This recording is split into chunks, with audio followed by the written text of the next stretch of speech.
ത്തോടെ സംസ്ഥാനമെങ്ങും ശ്രദ്ധേയമായ അമ്പലപ്പുഴ അത് ആര് നേടും എന്ന് തന്നെയാണ് എല്ലാവരും ഉറ്റുനോക്കുന്നത്. അമ്പലപ്പുഴയിലെ വമ്പനാര്?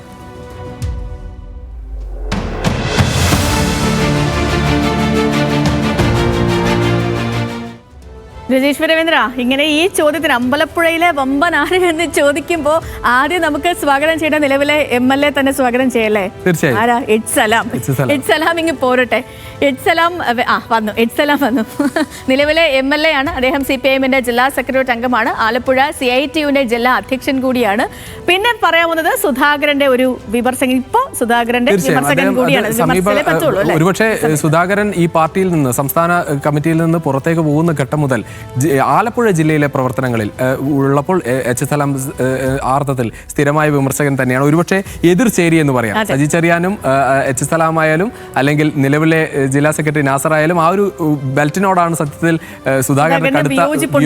ഇതിൽ ഏറ്റവും പ്രധാനപ്പെട്ട കാര്യം, കഴിഞ്ഞ തവണ ജയിച്ചിട്ടും പരാതി കൊടുത്തു എന്നതാണ് സുധാകരൻ പറയുന്നത്. കാരണം പക്ഷെ ആ പരാതി കൊടുക്കാൻ ഒരു കാരണവും ഉണ്ട് എന്ന് തന്നെയാണ് ഞാൻ വിശ്വസിക്കുന്നത്. കാരണം ആ വോട്ട് കുറഞ്ഞതിൽ ആണ് എച്ച് സലാമിന്റെ പരാതി.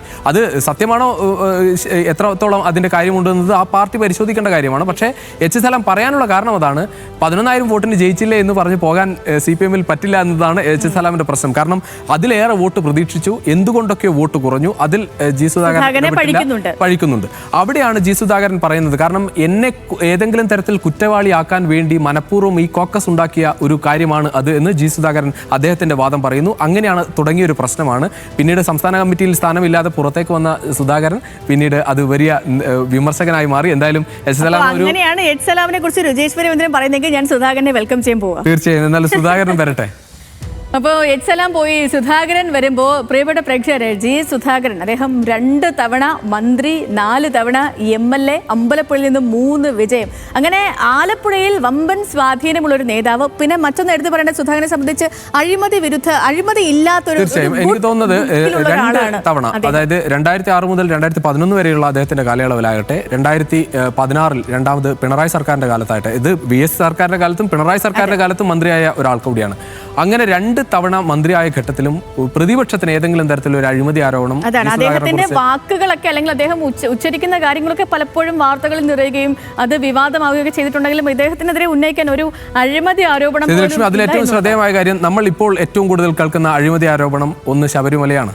അദ്ദേഹം ദേവസ്വം മന്ത്രിയായിരുന്നു. മറ്റൊരു സാധാരണഗതിയിൽ നമ്മൾ കേൾക്കാൻ മുൻപ് ഇപ്പോൾ ഉമ്മൻചാണ്ടി സർക്കാരിന്റെ കാലത്ത് കേട്ട ഒരു ആരോപണം പൊതുമരാമത്ത് വകുപ്പ് മന്ത്രിയുമായി ബന്ധപ്പെട്ട അദ്ദേഹം പൊതുമരാമത്ത് മന്ത്രി. അതായത് ഏത് ഘട്ടത്തിലും ഒരുപക്ഷെ ഒരു അഴിമതി ആരോപണം കേൾക്കാൻ സാധ്യതയുള്ള വകുപ്പുകൾ അദ്ദേഹം ഭരിച്ചിരുന്നു എന്നതാണ്. ആ ഘട്ടത്തിലൊന്നും പ്രതിപക്ഷത്തിന് പോലും ആരോപണമില്ല എന്നുള്ളതാണ്. അത് തന്നെയാണ് ഒരുപക്ഷെ അദ്ദേഹത്തിന് പിന്തുണ കൊടുക്കാനുള്ള UDF-ന്റെ തീർച്ചയായും വിമർശനമൊക്കെ ഉണ്ടാകും. പിന്നെ ഏറ്റവും പ്രധാനപ്പെട്ട കാര്യം, അദ്ദേഹം നിത്യവിമർശകൻ എന്ന് തന്നെ പറയാം. എല്ലാവരെയും വിമർശിക്കുന്ന, എല്ലാ വിഷയത്തിലും വിമർശനം ഉള്ള ഒരാളാണ്. നമ്മൾ ഈ പറഞ്ഞ പോലെ 2 തവണ മന്ത്രിയായി, 4 തവണ MLA ആയി, അമ്പലപ്പുഴയിൽ 3 തവണ ജയിച്ചു. അത്തരത്തിൽ വലിയ സ്വാധീനമുള്ള. അമ്പലപ്പുഴയിൽ ഇത്തവണ എങ്ങനെയായിരിക്കും സുധാകരന്റെ പെർഫോമൻസ് എന്നുള്ളത് അറിയണം. സലാമിനെ വീഴ്ത്തുമോ അതോ? അത് ഏറ്റവും പ്രധാനപ്പെട്ട കാര്യം. അത് ഏത് തരത്തിലാണ് ഈ മത്സരം വരിക എന്നുള്ളത് തന്നെയാണ് ഏറ്റവും ഉദ്വേഗം. കാരണം സുധാകരൻ ജയിച്ചാലും സുധാകരൻ തോറ്റാലും ഇതിന് ഓരോ ആളുകൾക്കും ഏതെങ്കിലും മുന്നണിക്ക് അതിന് കൃത്യമായ അവരുടെ രാഷ്ട്രീയമാണ് വിജയിച്ചത്.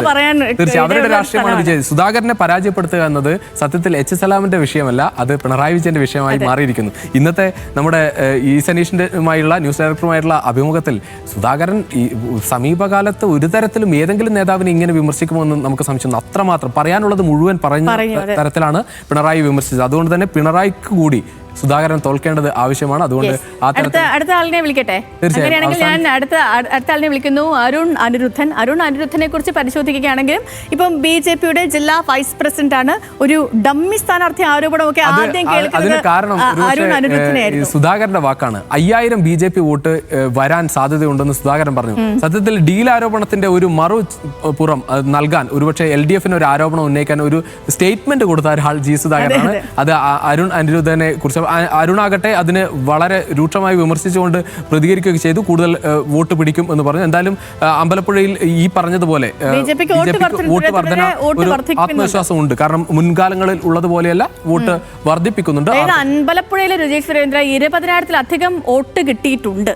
അപ്പം അത് ഇത്തവണയും ഇവർക്കൊരു വലിയ പ്രതീക്ഷയിൽ തന്നെ നിൽക്കുന്നുണ്ട് BJP സംബന്ധിച്ചിടത്തോളം. അതിൽ നിന്ന് 5000 പോകുമെന്നതാണ് G സുധാകരൻ ആഗ്രഹിക്കുന്നത്. എന്തായാലും അത് ഉണ്ടാകുമോ എന്നതൊക്കെ നമുക്ക് കൂടുതൽ വിശദമായി തന്നെ നോക്കേണ്ടതുണ്ട്. നമുക്ക് അപ്പം വിട്ടേക്കട്ടെ, തീർച്ചയായും അരുൺകുമാർ പോകട്ടെ. ഓക്കെ, അപ്പൊ എന്തായാലും നമ്മൾ ഈ മണ്ഡലത്തിന്റെ പൊതു സാഹചര്യം നമ്മൾ പരിശോധിക്കും. ഇപ്പൊ നമ്മൾ 9 ഇടങ്ങളിലും എങ്ങനെയാണ് നിലവിലെ ട്രെൻഡ് തുടങ്ങിയ കാര്യങ്ങൾ നമ്മളിപ്പോൾ XR വാളിന്റെ സഹായത്തോടു കൂടി നമ്മൾ കൃത്യമായി പരിശോധിച്ചു.